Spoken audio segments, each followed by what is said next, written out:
Hi!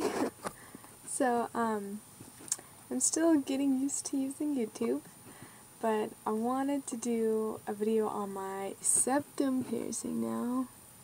This is pretty awful lighting in here. But there it is. There's no balls on it right now because, I really like the way it looks when it's small and subtle. I wanted to get a retainer originally because when it's healed, I want to put in a white, like, I think it's called a pincher jewelry. That's what made me originally want to get one. But she didn't have any retainers because they're so prone to falling out. So I kind of broke the rules and just took the ball off of the horseshoe that she gave me. And it's like kind of a similar look. It is 1 week old. I've only had it for 1 week now. But I'm really excited for when it heals and I can change it. It's been doing pretty okay. I guess I should start with the piercing experience itself. So I have been wanting this piercing for a while.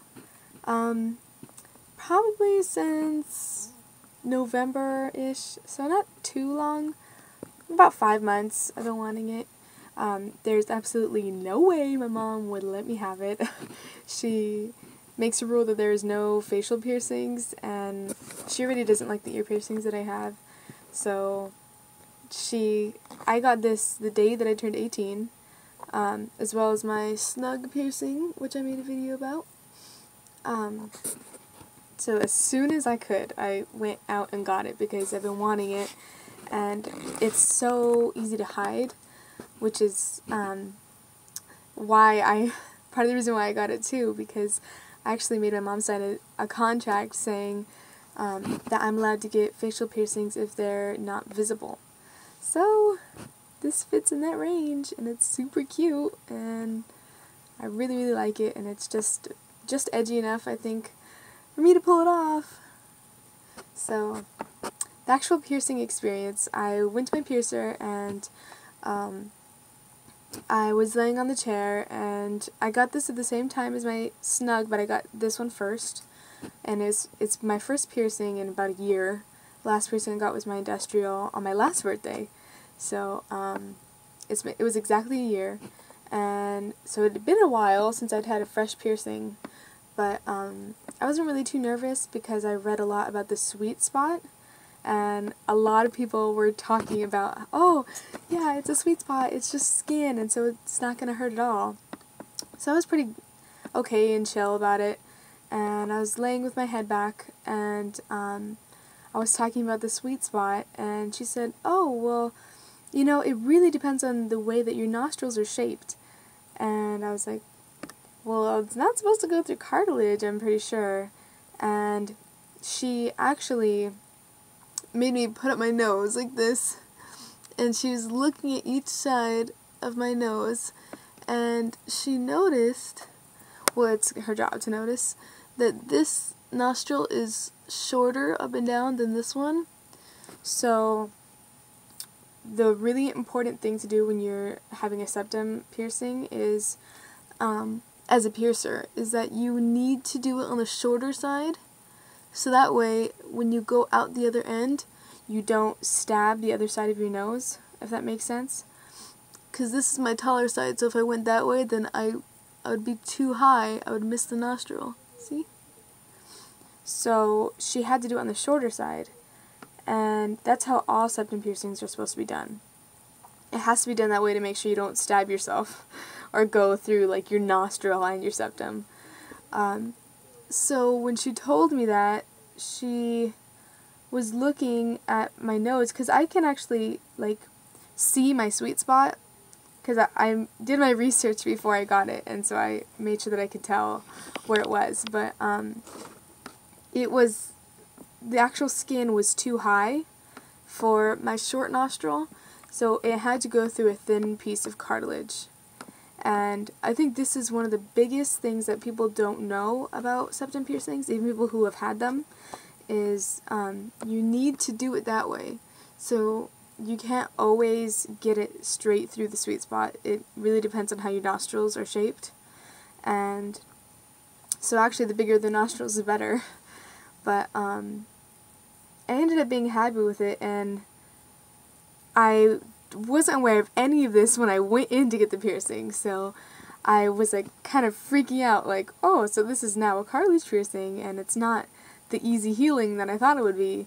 But I was still really excited to get it, so I went through with it, and I can tell that it is really a thin piece of cartilage, because going through took like a second. Like, it popped right through and it made a popping noise. Like with my other cartilage piercings and stuff, it always makes like it sounds bad, but it always makes a Rice Krispies kind of like crunching noise. That's probably the worst part. But this just made a little pop, and it was all done. The worst part was definitely changing the jewelry, and I knew it would be bad, so I was prepared for it, but it hurt really bad. And one single tear fell from each eye, and out of response, I wasn't even aware of it until she was like wiping my face with it. I was kind of distracted with the pain, but it was over really, really fast, so it was perfectly worth it. I think it looks very cute. It is 1 week old today, and so far I've gotten, it's been a little sore, like a little tender to the touch, and I've been flipping it up sometimes for like when I go to church and stuff. I don't want it to be all out there, so I've been flipping it up already, and it's been perfectly fine. I probably touch it a little more than I should, so I'm trying to be conscious about it. But one thing with the cartilage piercing versus like the sweet spot, what everyone says, is that you don't get crusties on lobe piercings, so it never made sense to me that you would get a crusty from the sweet spot, but everyone says that they have crusties on their septum. So because it's through cartilage, that's why you get the crusties, and it makes sense. Like, that explains it. So it all fits logically. It's something that a lot of people don't know, so I kind of wanted to put that out there in the video. It's really young. I mean, it doesn't, like, some people say that it smells, or that it makes you want to sneeze. I haven't experienced any of that yet. It definitely tickles when you put it up, because I've probably been putting it up and down too much, so it's already kind of loose and it doesn't stay up all the time, and it falls down sometimes, and it touches this inside part of my nostril, and it tickles so bad. Like, feels like you have a fly crawling around in there or something. But other than that, it's been really good. I clean it twice a day, and it's been pretty sore when I do clean it. I started cleaning it with antibacterial soap, but then it would burn, and it's just too fresh, so I switched back to using salt water. So I'm using salt solution twice a day, and it's doing okay. Like, most of the time I can't feel it. Most of the time I don't even notice that it's there, except when I flip it up and it falls down. Then it's so uncomfortable because it's so itchy. But I think it looks really cute, and I'm really happy with it, and it was an overall pleasant experience, even though it kind of hurt. I kind of want to get a little stud, because I think that the studs or a hoop look really cute with the septum. But I'm just trying to let my body heal for now. I'll give you guys an update if anything changes on it. See you guys later.